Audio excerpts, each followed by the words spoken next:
Nós saudamos a todos com a paz do Senhor. Hoje nós estamos meditando no Evangelho segundo Mateus, no capítulo 16, do verso 20 ao 23. O nosso tema, luta entre carne e espírito. O texto bíblico nos diz assim: Então advertiu a seus discípulos que não contassem a ninguém que ele era o Cristo. Desde aquele momento, Jesus começou a explicar aos seus discípulos que era necessário que ele fosse para Jerusalém e sofresse muitas coisas nas mãos dos líderes religiosos, dos chefes dos sacerdotes e dos mestres da lei, e fosse morto e ressuscitasse no terceiro dia.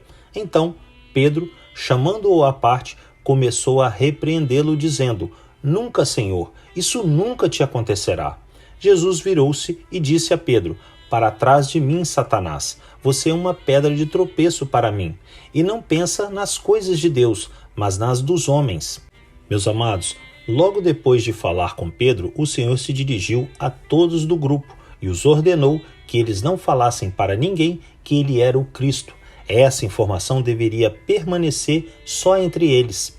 O motivo que ele não permitiu foi porque, na concepção dos judeus, o Messias viria como um grande rei para libertar e governar Israel. Se o povo soubesse que ele era o Messias, isso poderia provocar um movimento político-religioso que acabaria com o objetivo de sua missão, que não era terreno, e sim celestial. Foi a partir desse momento que Jesus deu início a uma nova fase em seu ministério e começou a explicar para os 12 sobre a necessidade dele se sacrificar na cruz, morrer e ressuscitar dos mortos ao terceiro dia.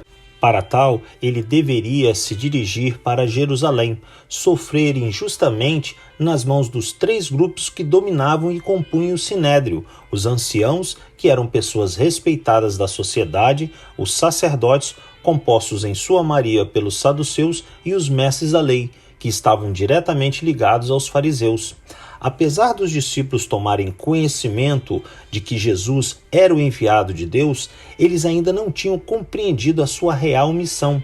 E assim como os judeus, suas mentes estavam voltadas para um Messias conquistador, um rei guerreiro que expulsaria os romanos da Palestina e conduziria Israel ao poder novamente.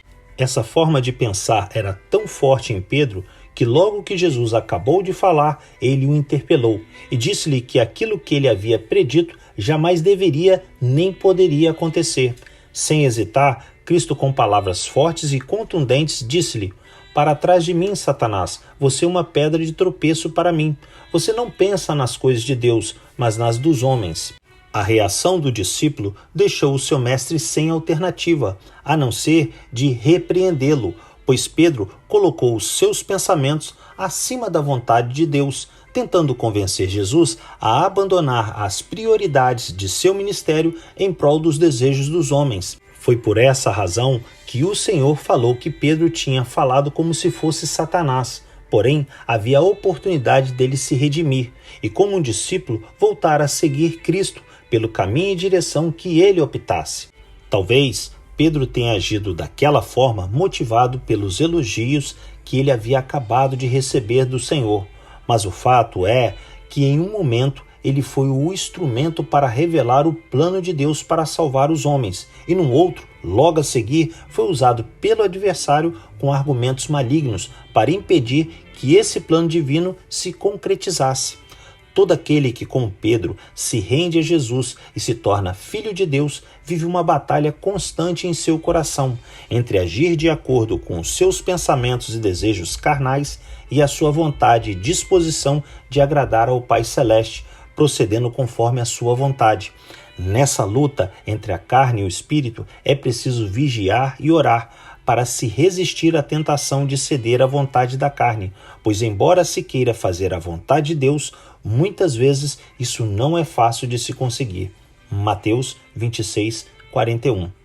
Meus amados, que Deus nos abençoe em mais esse dia de meditar na sua palavra.